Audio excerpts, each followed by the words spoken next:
We have hit the final stretch in season number 2 of our Madden 22 franchise with the Philadelphia Eagles. Today, the Birds had their biggest game of the year, a huge Week 17 matchup against the Green Bay Packers with major playoff implications throughout the NFC. Before we get to today's game, we do have our final prospect profile of the season, in which we will be covering the linebackers and defensive backs in this year's upcoming draft class. I think linebackers and DBs are probably the two most loaded position groups in this draft class, so we're going to be covering a lot of really good players today. As we start with left outside linebacker, one of the bigger draft risers this year is Oklahoma State's Josiah Bingo, who has outstanding athleticism. We're not going to show highlights for every player we talk about today because there are so many guys I want to talk about. Bingo, I feel like, relies on his athleticism a little bit too much. Needs to work on his technique, but is someone who I think has the upside to be really good. Westlake's Thomas Hagen is sort of the complete opposite. Hagen is a very smart football player. His IQ of the game is second to none. Great awareness, great play recognition. He does not have the same raw athleticism that some of the other talented linebackers in this draft class have, but I think Hagen's knowledge of the game and his sense for opposing offenses really helps him out. Hagen is an outstanding run defender, and he's a pretty good pass defender as well. Very solid in coverage. Overall, I think he has a very high floor at the next level. The rest of his left outside linebacker class isn't all that great, although I do like Ole Miss's Adrian Tibble. I do think he is pretty good. The best overall linebacker in the entire draft class is, without a doubt, Loubert's Roy, another Westlake Hornet.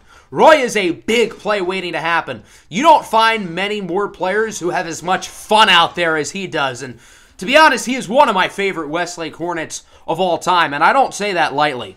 Loubert's Roy is an unbelievably hard hitter. He's great in coverage. He's had a few really nice interceptions throughout his collegiate career. He's had a couple one-handers just like that one. Phenomenal athleticism as well. On a play-to-play basis, he isn't the most consistent, but I feel like that is a little bit nitpicky. And other than that, he doesn't really have any weaknesses. I don't think the Eagles are going to be able to pick him because he's going to go too high, but he would be such a fun player on this defense.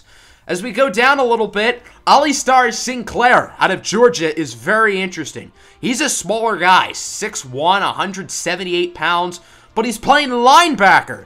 Now, he originally went to Georgia to play safety, but he's played so well in the box that Georgia's pretty much made him a full-time linebacker. I think NFL scouts question what he's going to be at the next level. They view him as a little bit of a tweener.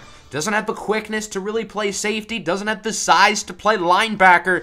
But in my opinion, as I like to say, good players know how to make it work. And Alistar Sinclair is a very, very good player. I'm very curious to see how his NFL career turns out.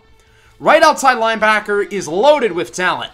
I think the only one I'm sure will be a first-round pick as of now is Boston College's Jay Gould Jr. Gould has been in and out with injuries this season. He does have some medical question marks, but he's a really good pass rusher, won ACC Defensive Player of the Year last season, somebody who I think could be really good. We've got another Westlake linebacker, Gordon Waters-Key. He's not quite as good as Thomas Hagen or Loubert's Roy, but I still think he's quite good. Gordon Waters-Key is very athletic. He's a graceful player. He moves very fluidly. He's more of a coverage linebacker. I think that's where he excels the most. But he can make plays in the backfield. I think he has the strength and block shedding ability to make plays in the run. He's a solid pass rusher. And I think that, with his elite coverage ability, makes him a very interesting player. Another intriguing and very polarizing player is Osvaldo Sapp out of South Carolina. One of the youngest players in this class at just 21 years old. Sapp has unbelievable athleticism, and the sky is the limit with him. But to put it nicely, he's just not a great football player yet. I think some scouts might view him as a top 10 to 15 talent in this class, and others might not consider him until day 3. Think Odafe Oweh, who came out of Penn State a few years ago, is a very raw player with freakish athleticism. If Sapp has a similar career trajectory to Odafe Oweh, then I think he could be really special.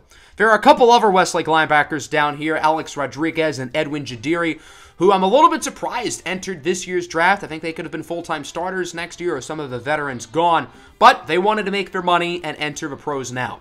Let's go to corner. Jalen Duggs Beckham out of Oregon is a beast. We saw Nehemiah Richardson come out of the draft last year as a blue-chip talent out of Ohio State. The Eagles ended up picking him 3rd overall. I think Jalen Duggs Beckham is a better prospect than Nehemiah Richardson. That's how high I am on this kid. He's pretty much Nehemiah Richardson, but a little worse in coverage, but with more athleticism and far superior ball skills. This kid tracks the ball like it's nothing. He had 9 interceptions this year, which led college football, and I think he is going to be an elite corner very early on. If he can just refine his technique a little bit, look out. He's going to be a machine. And it's unfortunate because some of these other corners, like Khalil Onabanjo, would probably be the top cornerback off the board in most other draft classes. Speaking of Onabanjo, we're going to look at him here. He is also a ball hawk. Started since his true freshman season at Westlake, and it took a little while for him to get going. But once he got going, he turned into a shutdown corner. He has great ball skills, as I said. I think he's a little bit better in coverage than Jalen Duggs Beckham. The only issue with him is his size. He's 5'11", 177. He can get pushed around a little bit, doesn't have the greatest physicality, and I do worry about him facing off against receivers who are 6 inches taller and 70 pounds bigger. Westlake has a number of other corners in this draft class in Randy Powell, who's more of a slot guy. Another one of Westlake's white slot corners is Ron Davis. Davis actually was an elite quarterback prospect out of high school, so maybe teams are going to look for him to play quarterback. I don't know. My favorite Westlake corner, who's projected to go on day 3, is Adam Keith. He originally played JUCO, but he's really developed well at Westlake. I think he's better than those other day 3 corners, and him and Onabanjo have been a nice little duo. The other projected first-round corners are Artez Rabb out of Notre Dame and Kenny Okunu from Texas. Okunu intrigues me a little bit more. Now, he does not have elite ball skills, unlike Jalen Duggs Beckham or Khalil Onabanjo, which is why Okunu isn't really in the same conversation as them. But I still believe he is a legitimate first-round talent. He is good size, standing at around 6'2". He has long arms, and although he does not have phenomenal ball skills, he is sticky in coverage. Big 12 Defensive Player of the Year this season for a reason, shutting down numerous #1 receivers. As we go down the board a little bit, the University of Cincinnati has a couple really good corners in this draft class, including Osmond Love. He's another big guy, also standing at around 6'2". Now, Cincinnati has 2 corners, as I just said. Osmond Love has the higher upside of the 2. He isn't as consistent, but I think with his size, his athleticism, and his ability to track the football, he could be a really, really good player at the next level. Love took a little bit to really get going in his Cincinnati career, but since has turned into a star for the Bearcats defense, and with his athleticism, I think he could be really good. Now, this cornerback class is not just loaded at the top. There's a ton of talent in day 2. Wandarius Bentley, Griffin West, Antoine Richards, and others. But the one who really intrigues me is the other Cincinnati kid, Jasper Freeman. Freeman and Osmond Love are roommates at Cincinnati. They've been childhood friends. They went to Cincinnati together, and now they are the Bearcats' 2 starting corners. They're actually very different players, though. Now, Freeman doesn't have phenomenal athleticism. He doesn't have phenomenal ball skills, but he's kind of like Thomas Hagen, who we talked about earlier, in the sense that he relies on his football IQ. He really understands quarterbacks, and he knows how to read their eyes. He really knows what they're going to do, and I think his awareness and his football IQ will take him a long way early in his NFL career, so watch out for him to be really, really good. And there are a ton of great corners on day 3, too. Again, just a loaded cornerback class. Even though the Eagles picked 3 corners last year, I wouldn't be surprised if they pick a couple this year. And then last but not least, we're going to talk about the safeties, including Jason Wilson, who is listed as a fit for the Eagles. I don't really agree with that, to be honest. Now, I think Jason Wilson is really good. He's the type of player the Eagles like, but I don't know if he's the type of player the Eagles need. Wilson is a versatile chess piece. He hasn't really stuck at one position, but he's played slot corner, 3 safety, strong safety. He's a great special teamer. He reminds me a lot of how the Eagles used Terrell Burgess, and because the Eagles already have Burgess, I don't think they need Jason Wilson, but I guess Burgess is on the last year of his contract next year, so maybe they will look Wilson's way. And then at strong safety, there are a couple first-round projected guys, including Fabian Suggs out of LSU, who quite simply has probably been the best defensive player in college football this season, which is nuts because LSU also has the best offensive player in running back Osiris Jefferson. So Fabian Suggs entered the year as probably a day 2 pick, and he has completely demolished those expectations. This kid is special. I don't think we have seen a safety prospect like him other than maybe Jamal Adams in the past decade plus, and I think he's got a shot to be better than Jamal Adams. Suggs is a great athlete, great ball skills. He can play against the run, super well-rounded, very high character kid as well. I think he's got the chance to be a game wrecker at the next level. Terrence Flash out of ECU is also projected to be a first round. Doesn't have elite athleticism like Fabian Suggs, but he's been a 4-year starter there and somebody who's been a really good player for the Pirates. The last player we are going to really talk about is Joko Onwosu out of Westlake, the younger brother of former Jaguars quarterback Koko Onwosu.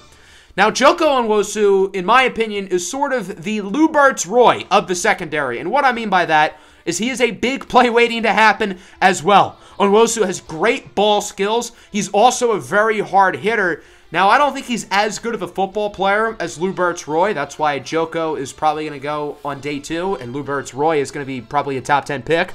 But Joko Onwosu is a really fun player, another guy who started since his true freshman season, and I think he's going to be a really intriguing player who the Eagles may look at in the 3rd round. So that pretty much does it. I do want to show the special teams players, although we won't really go in depth over any of them. Really fun draft class all around, particularly at linebacker and DB, and I'm excited to see how this draft turns out. And we will get back to talking about the draft once the season officially concludes. So now that we have completed the final prospect profile of the season, all attention is on the Eagles' playoff run, and today they've got quite the challenge facing off against Aaron Rodgers. Rodgers is still one of the best quarterbacks in the NFL, and it's going to be challenging, especially for a defense who has really struggled during this 3-game skid. They allowed 4 touchdowns to Taylor Heinicke last week in the overtime loss, and if Taylor Heinicke can do what he did, I am a little bit concerned to see what Aaron Rodgers is able to do. Now, luckily, the Eagles do have some good news on the injury front with Jalen Reagor and Fletcher Cox both available and healthy. Cox, in particular, having him back is going to be a big deal because the Eagles severely missed in these past few weeks. The defense has looked like a shell of what they once were. The 8-7 Philadelphia Eagles once looked like a lock for the postseason, but after losing 3 in a row, they find themselves in a little bit of the skid, and it does not get any easier here with 2 games to go against Aaron Rodgers and the Green Bay Packers. The Packers are not as loaded as they used to be. Of course, no more Devontae Adams. He signed with the Chargers this past offseason, and the highest-rated receiver on this team is a 75 overall 4th-round rookie. But Aaron Rodgers has made it work. The Packers are one of the best teams in the NFC, and this could be a rough one for the Eagles if they don't get their act together. Can Green Bay continue their quest for the #1 seed and continue the Eagles' skid, or will Philadelphia win their first game in a month and put fate back in their own hands?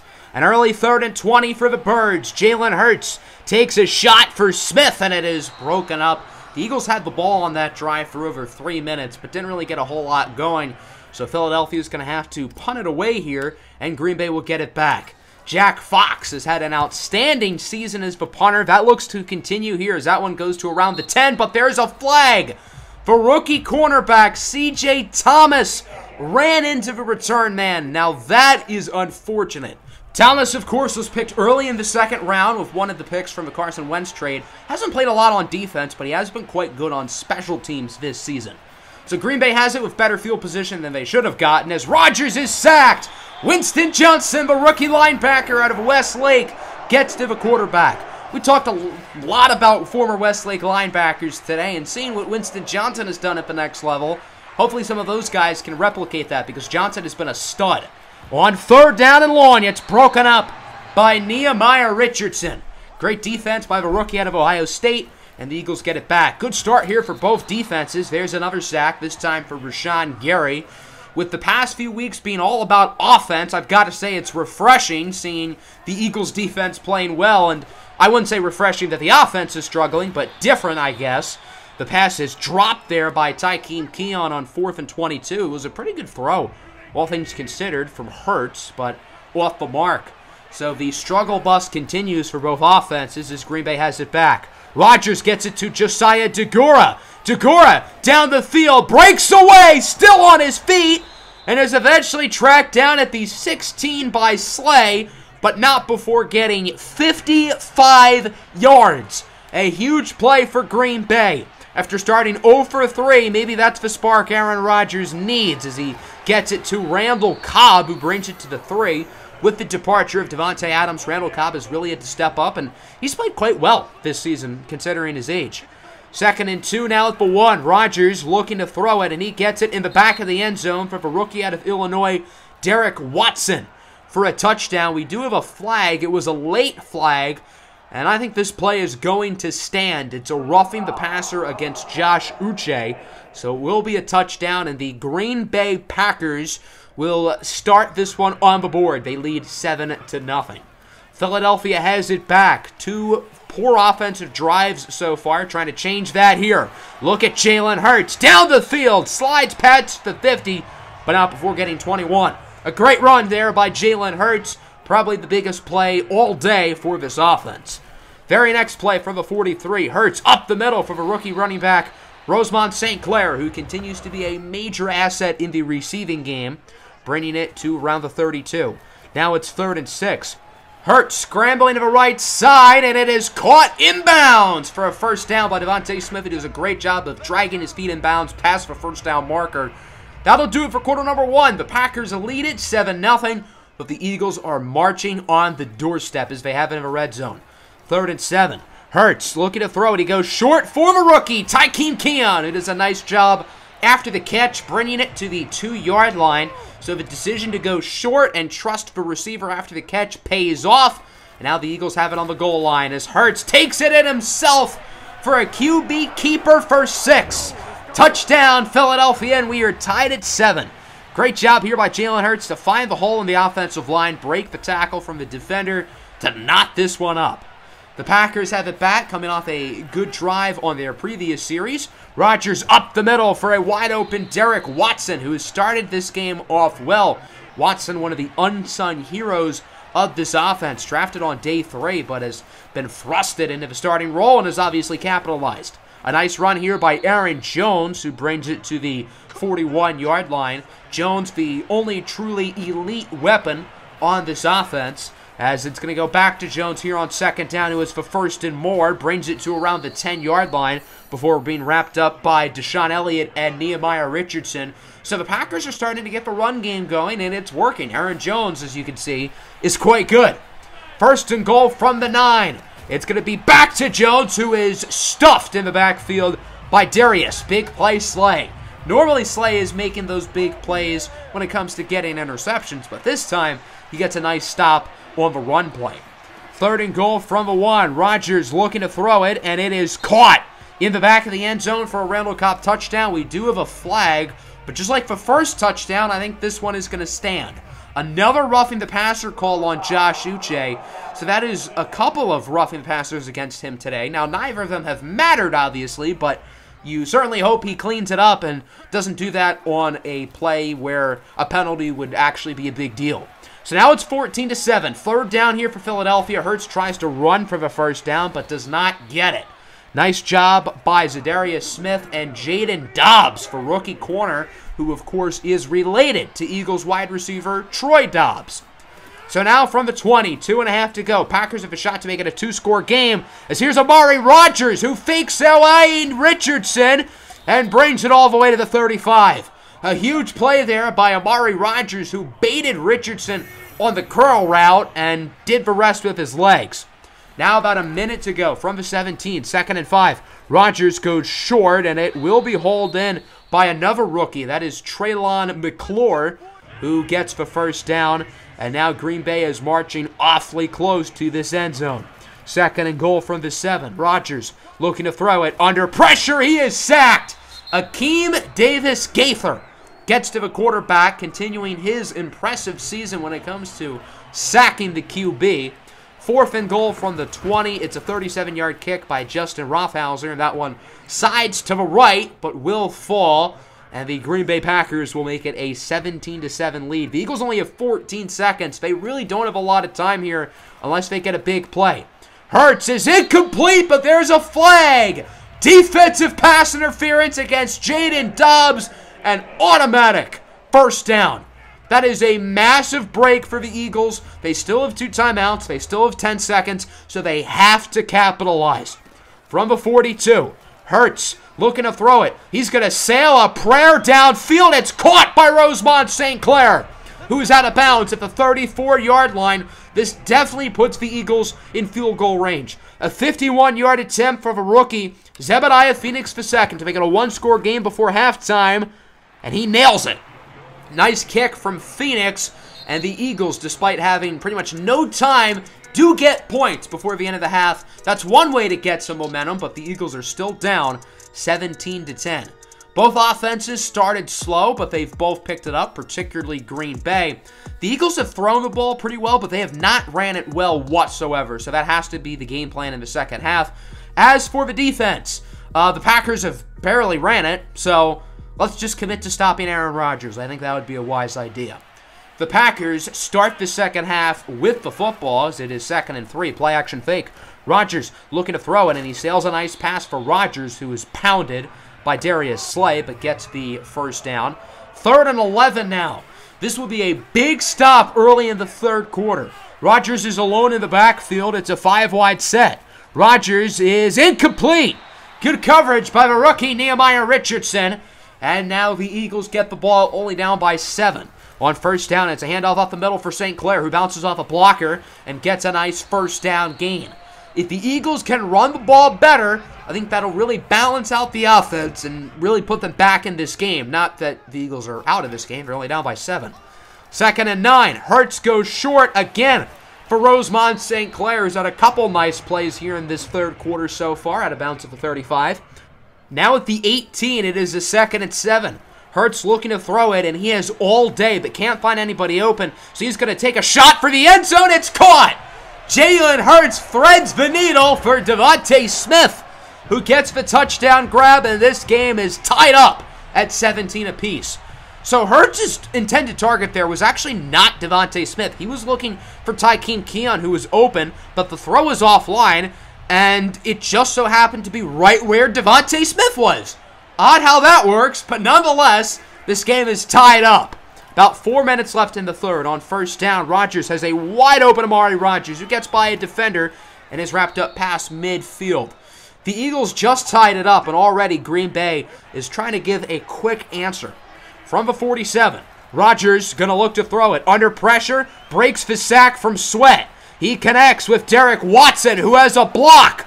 Watson down the field, jukes away from the defender. What a play after the catch by Derek Watson, who brings it to the 14. That should have been a loss of 10. Instead, it's a gain of 33. Kind of odd how that works. 2nd and 1 now at the 5. The Packers marching on the doorstep, and Rodgers connects with Amari Rodgers for the touchdown. The Rodgers to Rodgers connection will put the Packers right back on top, as it is now a 24-17 game. Both offenses have been quite good in this third quarter. We'll see if the Eagles can give an answer, as Hurts is intercepted by Jair Alexander. It was only a matter of time until Jalen Hurts made a stupid mistake. Jair Alexander is one of the best defensive backs in the NFL, but, I mean, he had that receiver covered like a blanket. I don't know what Hurts was trying to do there. He should have probably just thrown it away. So the Packers get it back on first down. It's a strike for Randall Cobb, who gets it to the 31. That'll end the third quarter. Still a 7-point game. The Packers are looking pretty good, though. They do have the ball coming off the turnover with plus field position. We'll see if they can capitalize. From the 20-yard line, first down, 9:19 to go. Rodgers is alone in the backfield. It feels like he's been in the zone this entire game as he gets it to Treylon McClure, who brings it to the 2-yard line. Green Bay is getting even closer to the end zone. They are very, very close to punching it in, making it a 2-score game, but they're unable to on that play. Aaron Jones shoved for a loss by Cleveland Ferrell, and if the Eagles can get a stop here on 3rd and goal, maybe they can make things interesting. Rodgers looking to throw it, and it is caught. Another touchdown for Derek Watson, his second. Rodgers up to 4 on the day. The Packers lead 31-17. They have all the momentum. The Eagles have to figure it out quick, or else they are in legitimate danger of losing 4 in a row. Good run there by St. Clair, who gets 17. I will say the Eagles really focusing on the run at halftime has definitely worked. They've ran it way better. 2nd and 10. Hurts scrambling. He has a wide open Delshawn Callaway Riley, The rookie out of Illinois brings it to the 39 for a Philadelphia first down. A shade under 7 to go. Hurts drops back to throw, takes a shot for the end zone. It is caught! DeVonta Smith with his second touchdown of the game. He put Eric Stokes on a poster. I think one of the strangest revelations of this season is 6 foot, 170-pound DeVonta Smith becoming one of the best jump ball receivers in the NFL. Smith continues to dominate this year as he has another multi-touchdown game. On 3rd and 3 for the Packers, there's a flag at the line of scrimmage, and it is a false start. A huge break there for the Eagles. Very rarely do the officials actually call that against the Green Bay Packers, and it is now 3rd and 8. Rodgers looking to throw it, has an open man, but it's incomplete. The Eagles get the stop. They're only down by 7. This game is not over. We'll see what the Eagles do. Last week, they had the ball with 4 minutes down by 7, drove down the field, and took all the time off the clock. And I'm sure they'd love to do that again here. This play is a good start. Jalen Hurts brings it to the 48 on the run. With 5 minutes to go, I don't know if the Eagles will be able to take all the time off the clock, but I'm sure they want to limit how much time Aaron Rodgers and the offense would get. But priority number 1 has to be scoring. And with that incompletion, it's now a 4th and 3, and Philadelphia is going to go for it. Forget all this clock talk. The Eagles have to make some noise on this drive, and they do get the first, as it's a dump off for St. Clair, who gets 7, but that is more than enough to keep the chains moving. 3rd and 1, down to 3 minutes now. Hurts hands it off for Leonard Fournette, who, I don't know if he got the first. He was trying to make a big play, but he ran behind the first down marker, and he does not get it. So now it's 4th and inches. Philadelphia goes for it again, and they got it. Jalen Hurts on the QB sneak gets the first, and that brings us to the 2-minute warning. The Eagles are near to the red zone. They're only down by 7. A touchdown ties it, and with how they've managed the clock, I don't think Green Bay would have a lot of time on offense. 3rd and 5, incomplete for DeVonta Smith, so it's another 4th down. The Eagles are 2 for 2 on 4th downs this drive. We'll see if they can get the hat trick. Hurts scrambles to the right side. He's going to try to run for it, and he got it. Hurts pushed out of bounds late. That's a flag. Eric Stokes with a late hit. So that really doesn't do a whole lot. It just moves the Eagles a little bit closer. But it's definitely better to be at the 4-yard line than the 7. So that's a pretty bad penalty against Stokes. 2nd and goal. 30 seconds to go. It's a handoff for Rosemont St. Clair, and he is pushed in by Rashawn Gary for the touchdown. And the Eagles are an extra point away from tying it up. So now the question is, do you go for the extra point or do you go for 2? The Eagles last week were in the same situation. They went for the 1 to take it into overtime and obviously lost. Again, they are just going to go for the 1. Zebediah Phoenix sinks it, and this game is knotted up at 31 apiece. So now poses the question, what does Green Bay do with 26 seconds and all 3 timeouts? Is that enough time for Aaron Rodgers to move down the field and score? That's not enough time for 99% of quarterbacks in the NFL, but that might be enough for number 12. So on 1st down here for 25, it's going to be a handoff for Aaron Jones. So maybe they're not trying to score, but Jones gets the 1st down. So now things are interesting. Green Bay calls a timeout. Maybe they do have a realistic shot to score, and all they need is a field goal to win the game. 20 seconds and 2 timeouts. Is that enough time for Rodgers? On 1st down, he launches a strike for Watson, who is out of bounds at the Philadelphia 46. Oh, God, he's actually going to do this, isn't he? Down to 15 seconds. Rodgers is all alone in the backfield. I don't think there's another quarterback in the NFL you'd rather in this spot than him, as he gets it to a wide-open receiver. That's McClure, who puts the Packers in field goal range. They call another timeout, and the field goal unit is on for the win. A 46-yard attempt for Justin Rothhauser, as the Eagles will call a timeout in an attempt to ice the kicker. For likely the win, Justin Rothhauser with 9 seconds to go from 46 yards out. It is up. It is barely good. And the Packers are up by 3. So to answer the question, yes, 26 seconds was more than enough time for Aaron Rodgers. And now the Eagles pretty much need 1 play to win the game. Hurts looks for Keon on the slant, and it is incomplete.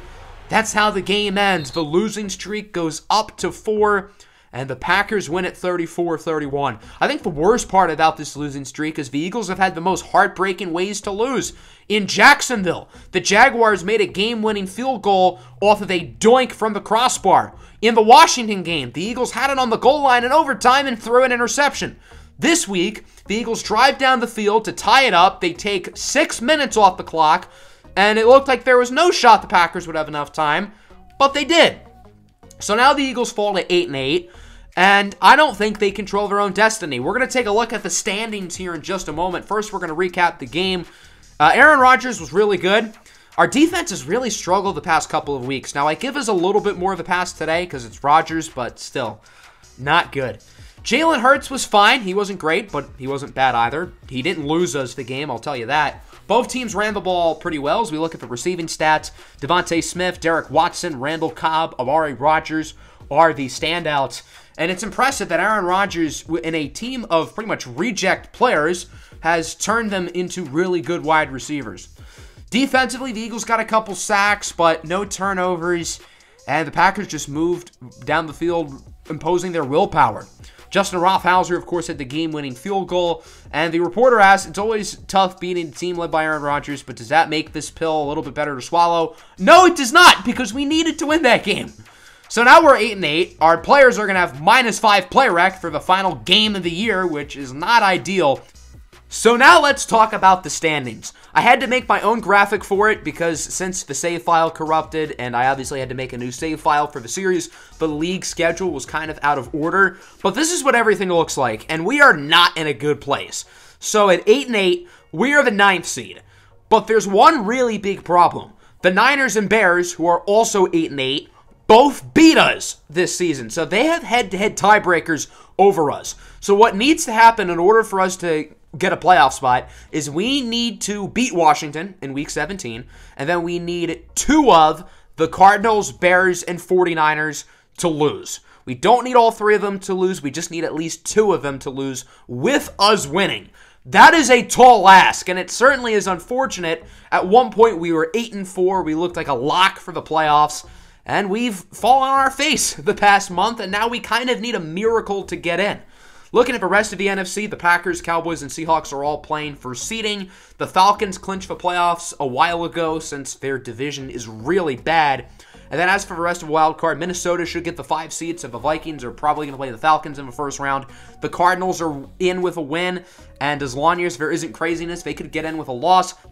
And then, of course, we are fighting with Chicago and San Francisco for the 7th spot. And obviously, we have a disadvantage over both of them since they both beat us throughout the season.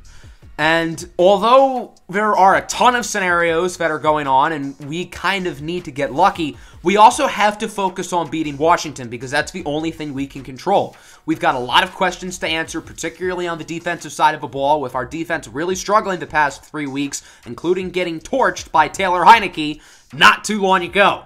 Washington still is technically not eliminated. They're 7-8. They've won 4 of their last 5. So they are red hot, and we are ice cold. Now, they still need even more of a miracle to get in. That's why they're not even on the graphic, because they have a very, very, very minimal shot of getting in.